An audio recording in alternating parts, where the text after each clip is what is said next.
Come on. Now she doesn't want to. So, welcome to day 77 of the 365-day meditation challenge, where I challenge myself to meditate for 1 hour a day in 2 sessions of 31 minutes. This is session 2 of the day. I'm going to talk a bit about deservedness and views and things like that. I was thinking that I don't really deserve views because I don't put effort in my videos. I don't, I do my own thing when it comes to shooting videos and making these kinds of things. And yeah, I don't think I don't think people have a reason to watch these videos, even though I sometimes get a sparkle of genius in the topics that I touch upon. But I think they are, if someone wants to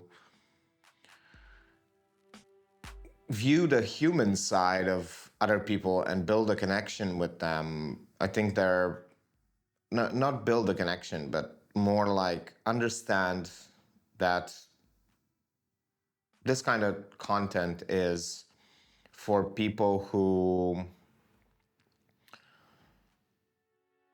really want to see the world as it is instead of hyper edited and super crystallized in the most jarring way possible, and get out of that rut of never ending, what am I speaking about? Never ending dopamine spikes. They want to connect to this way of doing things where you don't have to put in effort, you just do your own thing and you follow your passion, let's say.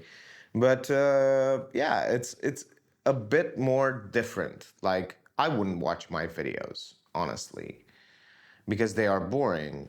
They are not really informative, not really transformative, not really, they don't have anything except that I'm talking in front of the camera and expressing myself. It's like a discussion with the camera. But for me, they are very, very important. Like, my videos are very important to me because they hold me accountable and I do my own kind of things. Like, I meditate, I journal, I make some videos that are a bit deeper and more effort. I put more effort into them whenever I feel like I have a subject that I should be talking about. Those ideas are cooking inside of my brain, then they are really developing fungal infections. But it's funny because I've noticed how much more personality I put into my videos. And I think at some point, just this way of being and talking and enjoying myself will attract people because it will start to be entertaining. It will start to be entertaining. So these silly voices and things. And plus, I've said this a million times, I get to really develop my ideas in a coherent manner. And that's like so valuable. Like, you might think that all of this is such a useless activity to just film yourself and just, instead of just meditating for the sake of meditating and getting the benefits that way. I feel like it's like a hyper focused way of getting self-development instead of doing just the meditation or doing just to talking in front of the camera. I do it both at the same time, and I also take my ideas and put them into reality by speaking them out, and they have to make sense because most of the things that we think do not make sense. They seem to make sense in our mind, but if we dig deeper, they do not make sense at the core. So they do not, because they haven't been analyzed. We just think about them. You know, we just have them over there. But once you have to construct an argument, construct a sentence, a phrase, an idea, and develop it into the world, you realize that most of the things that I am saying, well, most of the things that I'm going to talk about myself so I don't get you riled up. So most of the things that I'm thinking are not really that deep, and they are not really that well constructed because they just live into my mind. They've been in a cushy place. They haven't been outside in the world, in the rain, in the storm, in the whatever. They haven't been put through the rigor of speech. That's the first layer. So the first layer is, well, the second layer. The first layer is the mind. Then you have to put it outside into the world. So that's in front of the camera or with some friends. That's a third layer because you put these ideas out into the world and the world responds. And then you internalize what the feedback was, of course, if you are open to feedback. So we tend to, that's how you get down a rabbit hole and but I'm going a bit further. But that's how you get down a rabbit hole of your own beliefs, and you get so distant from the real world that you have these fringe ideas and ideologies because you haven't put them out there. But the moment you put them out there, some things happen, you know? There is an easy path of just going and saying and only sticking with the people around you that say the same things, that have the same ideas, and you just build this cesspool of an ideology, and that's how, like, bad ideologies, because it's what's worse than living with your false reality in your own mind is being in a group that has the same ideas as you and they are living in a fantasy. And that's why I don't like that much when I don't get pushback from people. Like, I enjoy people pushing back because I know that's where the growth is, and that's where I get more closer to the truth. And that's how you develop ideas. That's how you get to a better understanding of life and a better understanding of reality. I think that's why I don't feel so emotional at times. It's just because I have the right perspective on life. I know that my problems are not real problems. Like, people deal with much more every day. They have to take care of a loved one that is very, very sick. And that's crazy bad compared to my problems. So I put that into perspective. Like, I sometimes have to imagine going through those things to be like, oh, okay, that's what real problems look like. And after that, I just go like, oh, I just have to wash the dog today. That's not a big problem. You know, I just have not enough money to splurge. So that's not a big problem. I don't have money to buy a house. That's not really a big problem, you know? Like, sure, for me, it might seem like a huge problem, the biggest problem I have right now, but that's because it's the biggest problem I have right now. And it's the biggest problem I have compared to other people, like people use comparison to only compare themselves to upwards. Like, oh, this person has this person has this, I don't have it. So I'm worse, I'm bad. When in fact, if you compare yourself to it, it's very difficult to not compare yourself. So you might as well get the benefits of comparing yourself. Sure, I compare myself to motivate myself to do things, but I try to compare myself to what I did yesterday. And if I hold myself accountable for things, and I did, and I do, and that's the point. I set out to do things, I do them, and I feel happy about it. I feel that's the secret for success. Let's start the meditation right now.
And there you go. The meditation is over.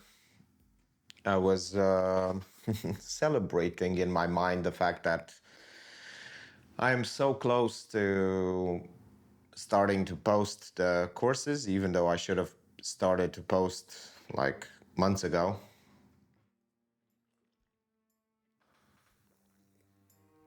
I rationalized it by saying that, oh, I'm in the creation phase, I'm not in the posting phase. And it's probably true. Probably. I could have posted anyway a few courses, could have had more money. It's always good to post faster so that you get more money faster. So I finished the meditations that I have to do today. I am going to wash Sophie because she hasn't had a bath in like a month. And yesterday she started to rub her face on the ground, well, in grass where some unknown animal did some things. So now she's stinky. So I have to wash her. And she's gonna be so pretty for a few days until she gets dusty and muddy and dirty again. So yeah, I avoid washing her too often because she is well, it's not really natural for the dog to be washed so often. It's actually, well, you never know what the soap and the shampoo for dogs is made of. And I've seen that she sheds a bit more when she's washed. Just after a few days, she sheds her fur a bit more. I don't know if it's just because the hair is looser and just because it doesn't stick together as much, it doesn't have enough oils to just bond. So yeah, I don't know why, but she sheds a bit more. So I was thinking that I shouldn't wash her. Plus, I'm very lazy and I don't feel like washing her that often because she's not the happiest dog when she gets washed. She's like, oh no, you're washing me again. I used to be scared of this shower head. She's not scared anymore. She's actually, but not enjoying it. She doesn't enjoy the wash, but that's fine. Thank you for watching and see you tomorrow.